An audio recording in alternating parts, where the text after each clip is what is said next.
de votre attention, madame, monsieur. L'actualité ce soir, la réunion du comité d'orientation Union européenne Afrique de l'Ouest depuis ce matin à Lomé. En toile de fond, les questions de sécurité, l'intégration régionale, attendu le bilan du 10e FED et surtout de nouvelles orientations pour le 11e FED. Le gouvernement togolais se réjouit d'ores et déjà des objectifs fixés pour ce nouveau programme, a dit notamment le Premier ministre à l'ouverture des travaux ce matin. La coopération en marche également entre le ministère de l'Agriculture et d'OSI, délégation à l'organisation du secteur informel. Le cabinet vient d'offrir à d'OSI 17 détracteurs.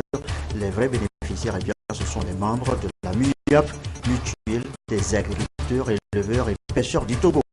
Enfin, la coopération s'exprime aussi entre les jeunes togolaises et le corps de la paix.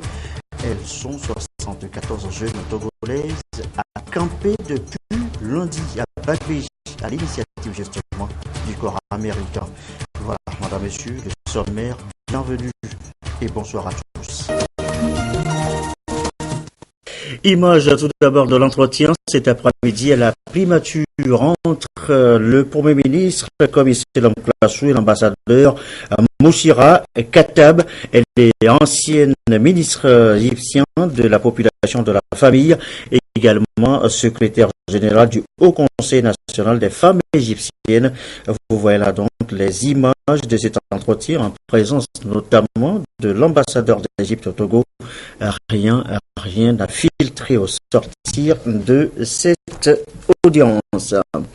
L'intégration régionale, la paix, la sécurité, la stabilité, conjuguées avec les enjeux économiques de l'heure, des priorités intimement liées dans la réunion du comité d'orientation stratégique CEDEAO-UEMOA, Union européenne, ouverte ce matin à Lomé.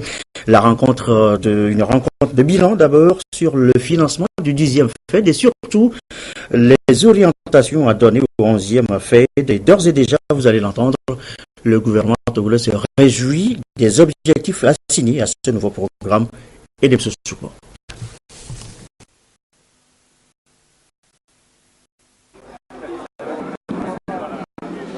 Troisième réunion du comité d'orientation stratégique CEDEAO, UEMOA, Union européenne et la Mauritanie sur le programme indicatif régional 11e FED. La rencontre permettra de faire le point sur l'utilisation des ressources du 10e FED et de tirer les leçons qui s'imposent pour une meilleure exécution du programme indicatif régional 11e FED. Ici à Lomé, d'importantes décisions seront prises pour non seulement renforcer la coopération entre l'Union européenne et les deux institutions sous-régionales, mais aussi identifier et formuler des projets pour la poursuite des chantiers de développement. C'est l'intégration régionale qui peut apporter beaucoup de bénéfices à la population, aux populations, au peuple des pays de l'Afrique de l'Ouest. Et nous voulons travailler avec eux pour voir comment, ensemble, par le financement des projets et d'actions concrètes, nous pouvons faire face aux défis de la région en termes de paix, de stabilité, de croissance, d'emploi pour la jeunesse. D'un montant global de 1,150 milliard d'euros, soit 755 milliards de francs CFA, le programme indicatif régional 11e FED vise essentiellement à couvrir 3 domaines prioritaires. Nous commençons le 11e FED 2014-2020. Nous avons sélectionné 3 hautes priorités. Paix, sécurité et stabilité. Vous savez que la paix, avec le djihadisme et le terrorisme, ça préoccupe tout le monde.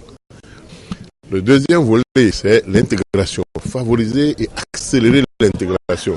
41 ans de la CEDEAO, nous sommes à 12%. Que faire pour impulser, donner une nouvelle impulsion à la libre circulation des biens, des personnes, des capitaux et des services. Et le troisième volet constitue l'amélioration du commerce, de l'économie et la résilience au niveau de nos États. Entre le 10e et le 11e FED, nous avons eu presque une augmentation de 100% de l'aide qui avait été consentie à nos pays. C'est l'occasion pour nous aujourd'hui de pouvoir aussi décliner les orientations que nous ont données les chefs d'État qui constituent des surpriorités. Et les moindres sont aujourd'hui les problèmes d'infrastructure. Vous ne pouvez pas faire un processus d'intégration et imprimer à votre économie une tendance sur le long terme de croissance que vous voulez inclusive si vous n'avez pas une interconnexion entre les économies. Pour le gouvernement togolais, l'Union européenne constitue un partenaire de choix dans l'exécution des chantiers de développement de l'espace communautaire. Et le Premier ministre, Komi Selom Klasu, représentant le chef de l'État à cette rencontre, pense que l'appui de l'Union européenne à travers les fonds européens de développement va aider au renforcement de la croissance économique de la région. Le Togo se réjouit et se félicite de cet effort considérable et surtout des nobles objectifs assignés à ce nouveau programme qui cadre parfaitement avec les préoccupations et les priorités de l'heure de la sous-région qui consiste à relever les défis urgents liés notamment à la sécurité, la stabilité et la paix, au renforcement de l'intégration régionale, à l'amélioration de la compétitivité des économies ouest-africaines, ainsi qu'à la résilience, à la gestion des ressources naturelles et à l'insécurité alimentaire exacerbée par les changements climatiques, et aux phénomènes migratoires actuels. La mise en œuvre des différentes actions consacrées dans ce programme s'avère nécessaire pour renforcer la croissance économique de notre région. Et les résultats sont là. Progressivement, l'intégration régionale va être totale, surtout avec l'accompagnement de l'Union européenne. Je voudrais saisir l'opportunité que m'offre cette cérémonie pour réitérer notre gratitude à l'Union européenne, compagnon de route dans notre exaltante œuvre d'intégration. Ces appuis multifonctionnels ont en effet permis à notre sous-région de financer des projets intégrateurs sélectionnés au niveau régional en fonction notamment de leurs effets catalyseurs dans la réalisation des objectifs de croissance et de développement durable. Il s'agit par exemple de sa contribution financière pour l'amélioration de la chaîne logistique de transport et la facilitation du trafic sur le corridor Abidjan-Lagos. Les financements de l'Union européenne ont également contribué à renforcer les capacités institutionnelles des organes communautaires à mettre en œuvre et à consolider nos réformes et à repositionner notre secteur privé face au marché régional. Cette coopération exemplaire et agissante est nourrie par une dynamique de concertation permanente faite de consultations et de négociations qui se déroulent toujours dans une atmosphère empreinte de cordialité et de respect mutuel. Pour pérenniser ce partenariat et en tirer le meilleur pour nos populations, il nous faudra, au cours de la présente réunion, apprécier l'état d'avancement des projets du 10e FED et vous approprier le processus de formulation des projets de programme indicatif régional du 11e FED, dont les objectifs rejoignent harmonieusement ceux de la vision 2020. Cette vision qui a été adoptée en 2007 par la conférence des chefs d'État et de gouvernement de la CEDEAO visant à transformer la CEDEAO des États en une CEDEAO des peuples à travers la création d'une zone sans frontières prospère où règne le dialogue des cultures, la paix et l'harmonie.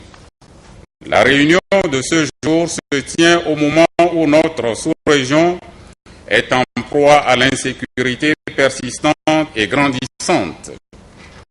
Le gouvernement togolais saisit cette occasion pour condamner une fois encore, avec la dernière rigueur, le terrorisme sous toutes ses formes.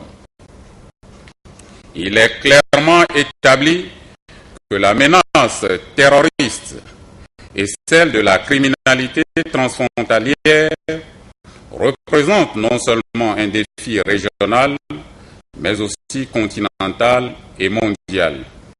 Défi qui ne peut être relevé de façon unilatérale par un seul pays. En conséquence, le renforcement de la coopération régionale, la synergie de nos actions collectives et concertées et la mutualisation de nos moyens sont les seuls gages de succès de notre initiative en la matière.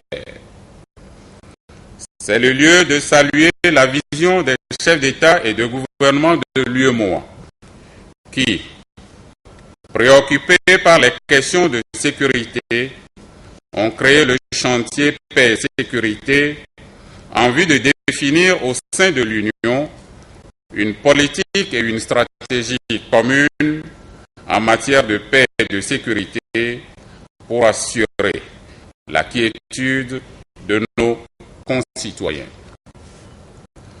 Je voudrais à cet égard lancer un appel solennel à l'Union européenne pour qu'elle accepte d'accompagner davantage les efforts menés par notre communauté en vue de faire face aux différentes crises et aux menaces sécuritaires que connaît actuellement toute la région ouest africaine.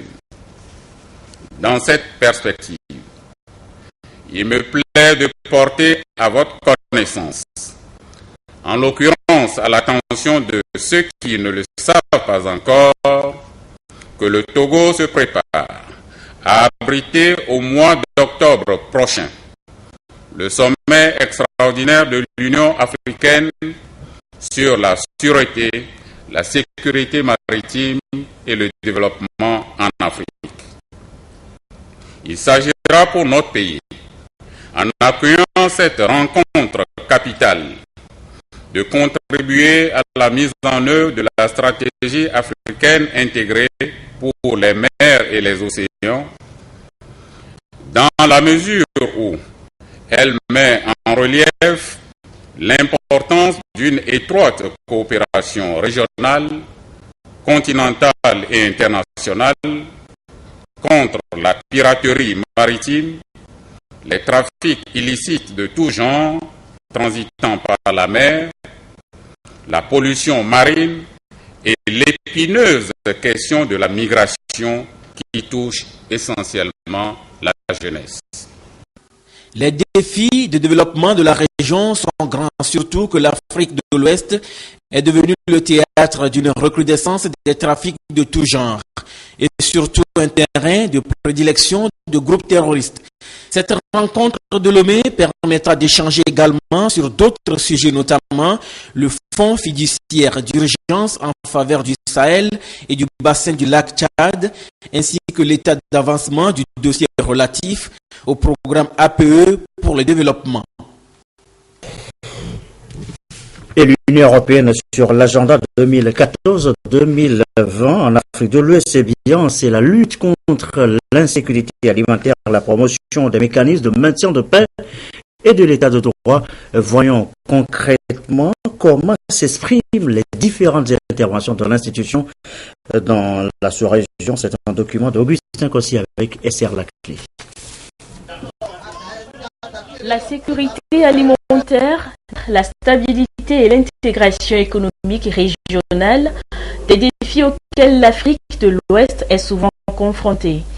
La CEDEAO et l'UEMOA, deux organisations sous-régionales, ont pour mission d'impulser et de coordonner le processus d'intégration à travers le renforcement des actions communautaires. Pour les accompagner à mieux accomplir leurs tâches, la nouvelle approche du programme indicatif régional 2014-2020 de l'Union européenne est conçue. Il s'agit d'un appui multisectoriel consacré à 3 domaines prioritaires. Il est destiné à l'intégration économique, l'aide au commerce et à la lutte contre l'insécurité alimentaire. Croissance, emploi, sécurité et intégration régionale sont les 3 priorités clés au niveau de la région. Si je dois mettre l'accent sur nos axes prioritaires, que nous essayons de soutenir par rapport aux autorités des pays de la région et par rapport aux organisations régionales, c'est bien sûr croissance et emploi. Notre défi avant tout, c'est de venir donner un soutien, donner une perspective à la jeunesse nombreuse dans les pays de l'Afrique de l'Ouest qui nécessitent de meilleures perspectives de vie et les droits à un emploi et au bien-être. Donc, nos priorités, c'est créer, soutenir les pays de la région pour plus d'emplois, pour faire face à la croissance démographique et donner des perspectives futures à la jeunesse de la région. En ce qui concerne les ressources financières, l'Union européenne a mis à la disposition de la région environ 800 milliards de francs CFA. La concentration est portée sur les questions de paix, de sécurité, y compris les menaces globales qui touchent la région. Au-delà de la piraterie maritime dans le golfe de Guinée, le soutien au secteur privé et le développement des infrastructures font aussi partie des priorités. L'Union européenne envisage de soutenir de nouveau les pays de l'action. Notre action est toujours un soutien aux pays propres et au gouvernement de la région pour identifier les solutions aux menaces terroristes. Bien sûr, envisager comment les pays de la région peuvent mieux collaborer, contribuer ensemble pour identifier ensemble des solutions à la crise du terrorisme, qui n'est pas une crise qui est liée à l'évolution d'un seul pays, mais qui a un impact au niveau de la région. Également pour faire face à la migration de l'Afrique vers l'Europe, mais il y a aussi beaucoup de migration interne à différents pays de l'Afrique de l'Ouest. Et notre priorité, c'est avant tout sauver des vies humaines. Malgré tout, les économies ouest-africaines restent peu compétitives, tant sur le marché mondial contre les pays de la sous-région. Une meilleure intégration dans la chaîne de valeur et l'amélioration du climat des affaires et la lutte contre le terrorisme figurent parmi les principaux défis de l'heure qui nécessitent des actions concertées. Et sur la même période, c'est-à-dire 2014 à 2020, notre pays, le Togo, va bénéficier d'un important appui financier chiffré à 715 millions d'euros, soit environ une enveloppe de 470 milliards de francs CFA. L'Union européenne, encore elle, la France et l'Allemagne ont co-signé avec le ministère de l'économie le document de programmation conjoint. Les communes du Togo voient aussi leur subvention renforcée pour la gouvernance locale. Christine Péché-Kialoudé. Pour la période 2014-2020, l'Union européenne, la France et l'Allemagne se sont mis d'accord dans la logique de leur programme commun de coordonner leurs actions au titre de la coopération bilatérale et multilatérale. L'appui conjoint est estimé à près de 715 millions d'euros, soit près de 470 milliards de francs CFA.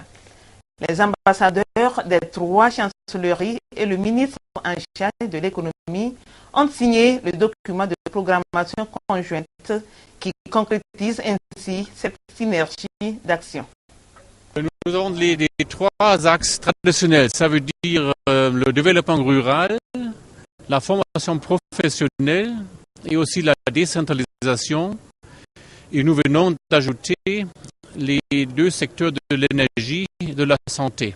Les 2 axes majeurs de ce document, c'est d'abord de conforter la trajectoire du Togo, poursuivre au fond ce qui est déjà accompli et engagé, et c'est d'affirmer la vocation ouverte au monde du Togo. Le volet le plus important, c'est le volet de développement.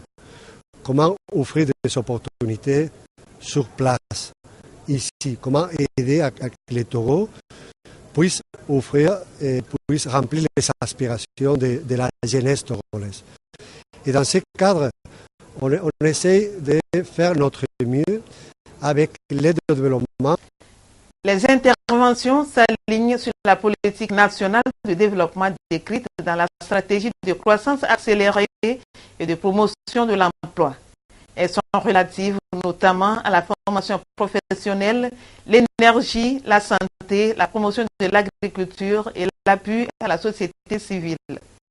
Cet appui pour le ministre de l'économie et des finances, Adji Ayassor, marque la qualité de la coopération entre le Togo et l'Europe, un geste très fort qui va soutenir le Togo dans la relance de son économie.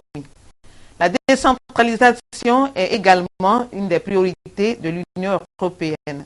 Dans ce sens, l'Union des communes du Togo a reçu une subvention pour le développement de la gouvernance locale. Autre sujet évoqué ce soir, le programme national d'investissement agricole et de sécurité alimentaire.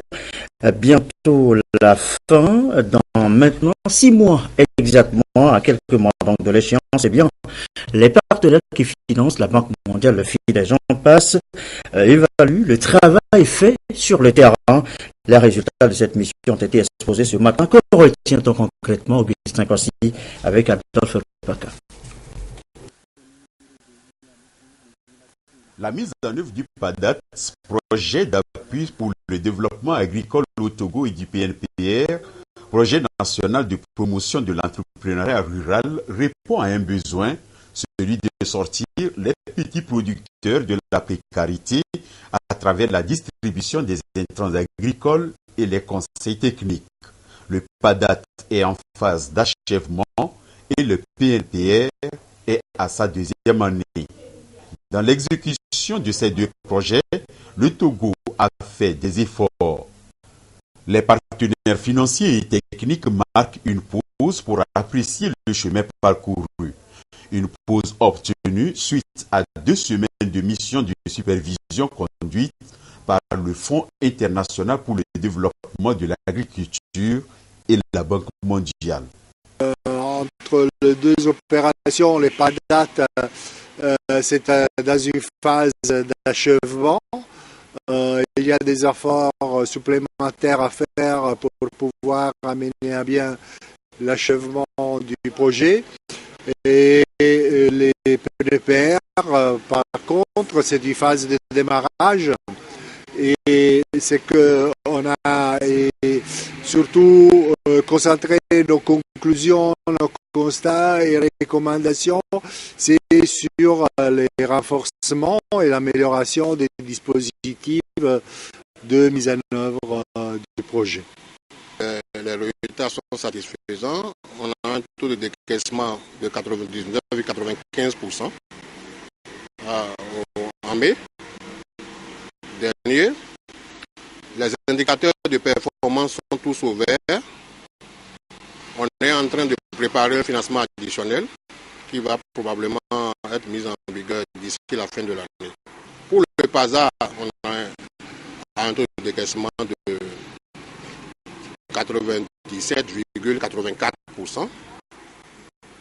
En attendant la clôture du projet qui est prévue pour décembre, tous les dossiers qui sont encore en naissance, notamment quelques dossiers de passation de marché doivent être rapidement évacués pour éviter d'avoir des situations en fin de projet. C'est la 8e mission d'évaluation des partenaires 6 ans après la mise en œuvre du PNIASA, Programme national d'investissement agricole et de sécurité alimentaire.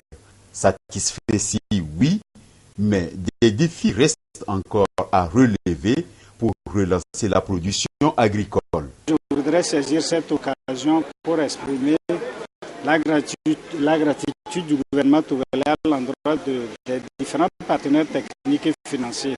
Ce qui est intéressant, il faut relever qu'au niveau national se dessine un autre panorama du secteur agricole, un panorama qui reprend tout ce qui a été fait à travers le PNIASA, mais qui dit les actions déjà menées aux nouvelles ambitions que le gouvernement nourrit dans le secteur agricole, à savoir la mise en place des agropoles.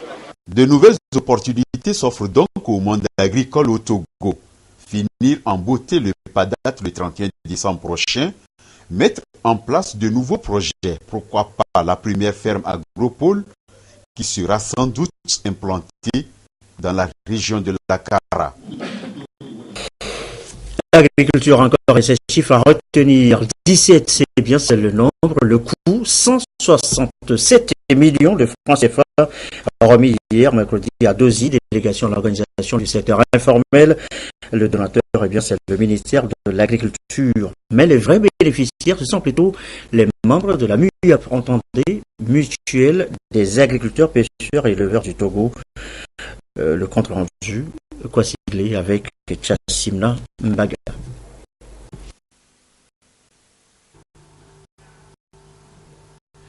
Des équipements agricoles désormais à la portée des paysans togolais, surtout les plus vulnérables. Le défi vient d'être relevé par la délégation à l'organisation du secteur informel Dozy qui met à la disposition des producteurs membres de la mutuelle des agriculteurs, pêcheurs et éleveurs du Togo MUAP 17 tracteurs équipés de charrues et de pulvérisateurs. C'est la matérialisation de la convention de partenariat signée le 10 juin dernier entre la Dozy et le ministère de l'Agriculture, de l'Élevage et de l'Hydraulique. La Dozy a bien voulu donner aux paysans vulnérables qui ont leur place au sein du secteur agricole, qui ont leur place dans la nouvelle politique agricole que le gouvernement a élaborée sur instruction du chef de l'État pour faire en sorte qu'on puisse passer d'une agriculture familiale à une agriculture commerciale. En réceptionnant cet important équipement agricole, la directrice générale de la Dozy, Ingrid Awade, a salué au nom des bénéficiaires l'intérêt accru du chef de l'État au monde paysan et l'accompagnement du ministère en charge de l'agriculture. Évalué à 167 millions de francs CFA, l'acquisition de ces tracteurs appelle à améliorer les conditions de travail et de vie des agriculteurs en leur facilitant l'accès aux moyens modernes de production. Avec ces tracteurs, nous allons multiplier, c'est-à-dire agrandir nos surfaces cultivables.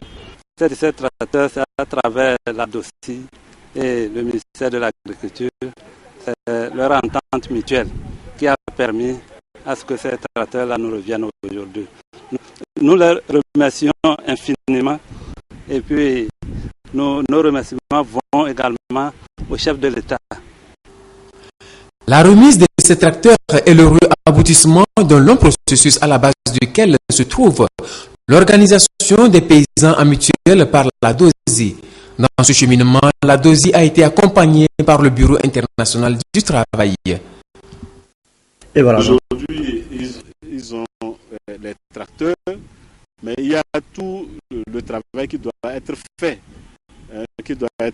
pour qu'ils puissent mieux gérer d'abord les outils de travail qu'ils viennent d'acquérir, qu'ils puissent mieux gérer les ressources, les revenus, et qu'ils puissent planifier d'autres actions qui vont leur permettre donc d'accéder à d'autres moyens de travail. L'autre enjeu de cette remise de tracteurs par la DOSI est de sortir l'agriculture togolaise du secteur informel en faisant des paysans des acteurs clés dans l'économie, en un mot, de vrais entrepreneurs. Nous voudrions que les paysans ne soient plus considérés comme des paysans, comme on le dit, mais des entrepreneurs. Ce sont des entrepreneurs que nous considérons. Ils doivent tenir la comptabilité. Ils doivent réagir comme de vrais entrepreneurs. Et à partir de là, les banques vont les considérer. Avec ces tracteurs, les membres de la mutuelle des agriculteurs, pêcheurs et éleveurs du Togo MUAP bénéficient également de l'assurance maladie et vieillesse. Et santé encore, santé. Maintenant, la procédure des interventions à base communautaire, l'agenda 2016-2020. Le document de définition est à l'étude depuis hier dans Motchan, à une soixantaine de kilomètres de Lomé. But objectif, Patrice Boko.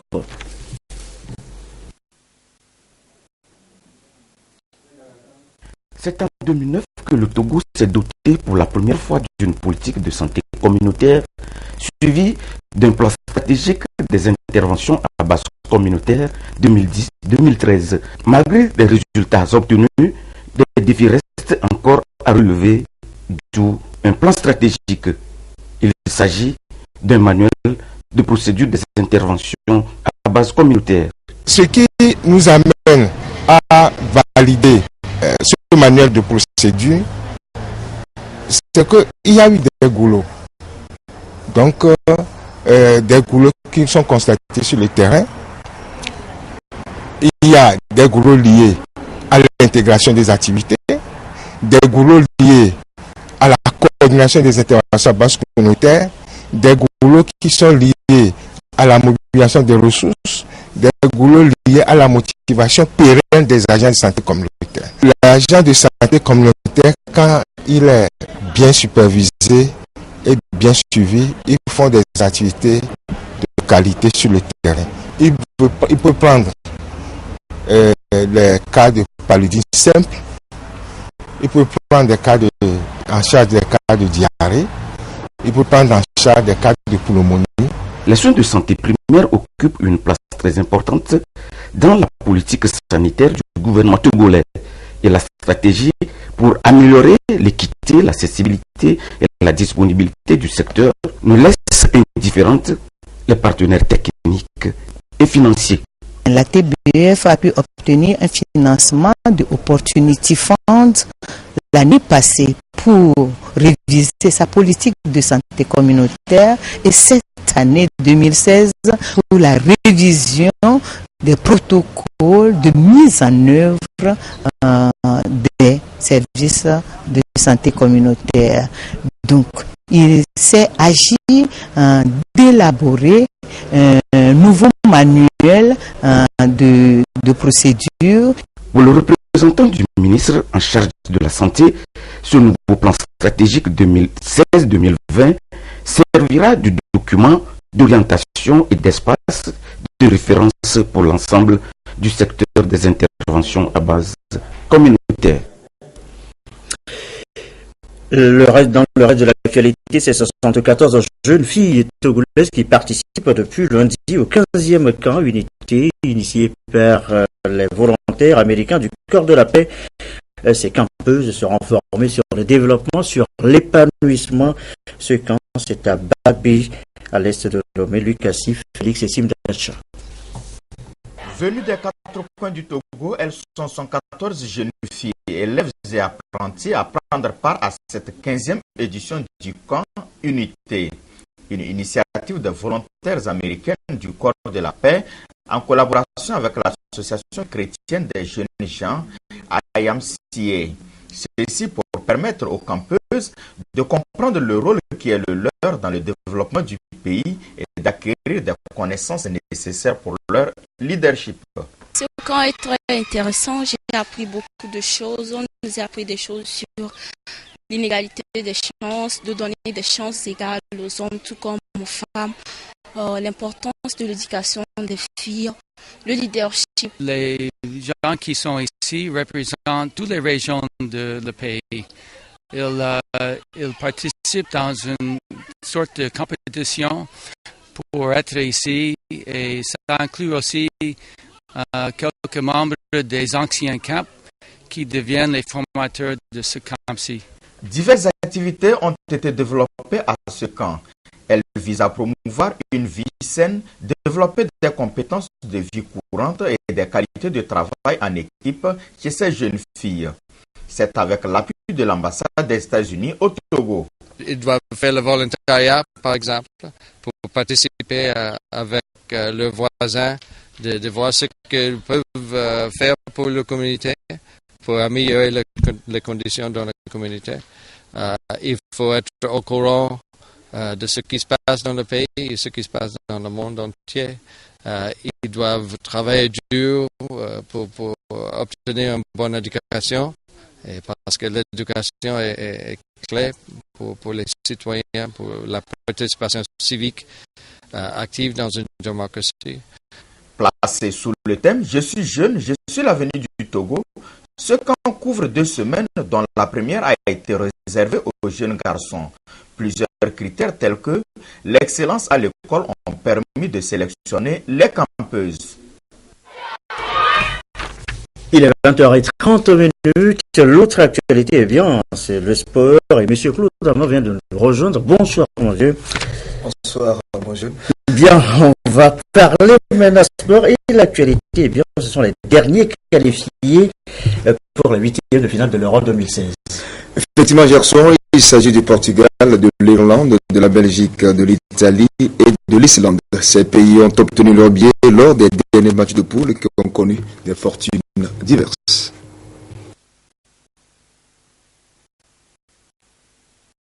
La France affrontera donc l'Irlande pour une place en quart de finale. Le match des retrouvailles après la main de Thierry Henry lors du barrage pour la Coupe du Monde 2010. Les Irlandais ont dominé hier soir l'Italie 1-0 au stade Pierre-Mauroy de Lille. Les Italiens se sont pourtant créé une belle occasion à la 78e minute, mais la frappe d'Insigne est repoussée par le poteau. Roby Brady inscrit le but de la qualification en fin de rencontre à la 85e minute. Pour la première fois de son histoire, l'Air passe à la phase de groupe d'un Euro. Belgique-Suède, c'était l'autre affiche du groupe E hier soir et les Belges se sont imposés 1-0. Les Suédois auraient pourtant pu ouvrir le score à la 83e minute, mais la tête de Granqvist est repoussée sur la ligne et dans la foulée, Nainggolan élimine la Suède et envoie Zlatan Ibrahimovic à la retraite. En 90 minutes, il est enfin devenu l'homme providentiel.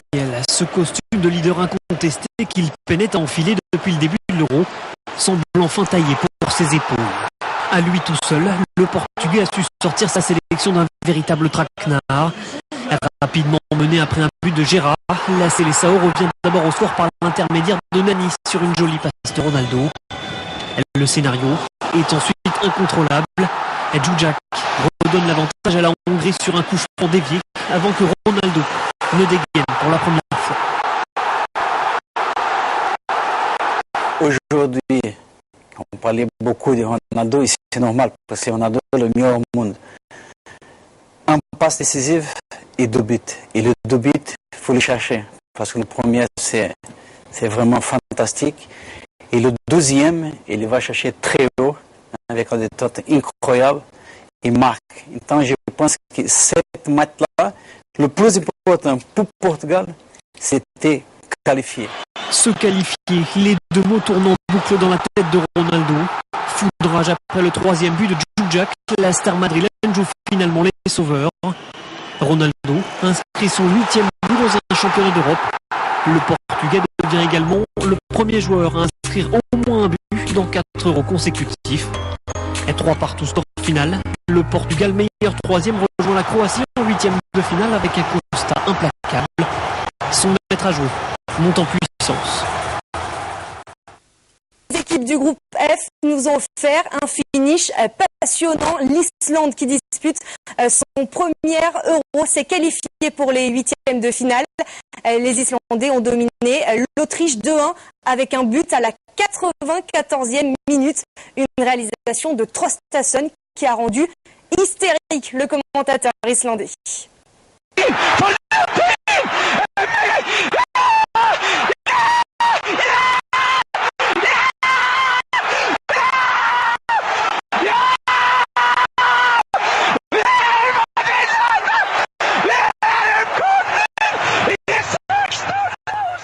L'équipe de France défiera l'Irlande dimanche à 15h à Lyon et en cas de victoire, les Bleus retrouveront le vainqueur d'Angleterre-Islande en quart. La partie des Bleus est très relevée avec Italie-Espagne, le choc de ces huitièmes, et Allemagne-Slovaquie.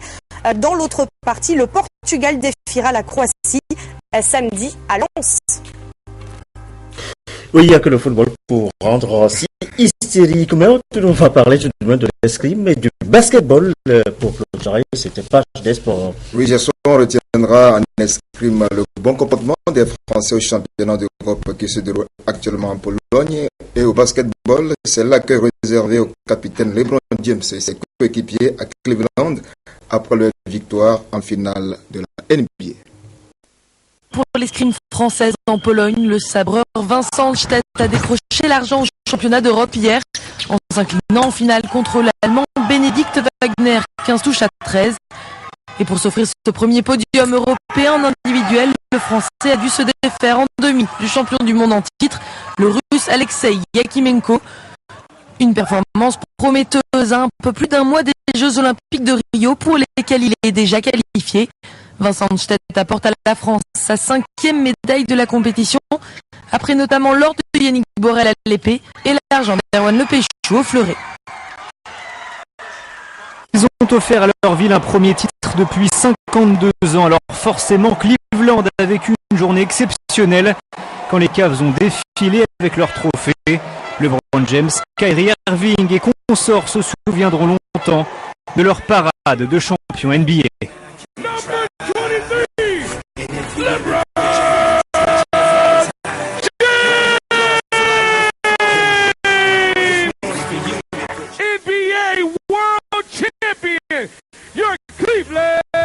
LeBron James, the greatest running back and greatest football player ever, Jim Brown.